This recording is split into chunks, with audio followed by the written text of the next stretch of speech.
Signature de protocole d'accord, chaude poignée de main entre le ministre Dibi et l'ambassadeur McKinley. Échange de documents agrémentés de sourires. La Côte d'Ivoire est ainsi membre de l'initiative Trade Africa. L'objectif que nourrit cet important accord vise notamment l'intensification des efforts réciproques du gouvernement ivoirien et américain afin d'accroître le commerce bilatéral et le commerce intra-régional d'une part, ainsi que l'amélioration de l'environnement du commerce et de l'investissement avec les États-Unis et les marchés globaux d'autre part. Le commerce, c'est ce qui fait tourner les nations aujourd'hui. Le plus bel exemple que nous avons, bien sûr, avec les 70% d'intra-commerce que font l'Union européenne entre elle et l'Amérique et l'Asie, l'Afrique reste à un niveau très bas.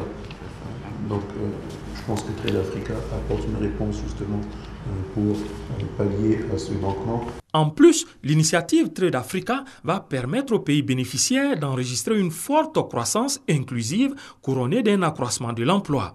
Pour l'ambassadeur des États-Unis, la Côte d'Ivoire mérite sa place parmi les 5 pays africains admis à cette initiative. Le choix de la Côte d'Ivoire comme l'un des 5 nouveaux pays pour cette initiative est révélatrice de la foi que les États-Unis ont dans les mesures que le gouvernement de Côte d'Ivoire a prises pour améliorer votre économie. Nous sommes impressionnés par les réformes que vous avez faites pour améliorer votre climat des affaires. Nous voyons le rythme incroyable de construction et de développement des infrastructures tout autour de nous et savons que ce n'est que le commencement des projets encore à venir. Trade Africa est une initiative du président Barack Obama. Elle vient en appui à l'AGOA et au MCC.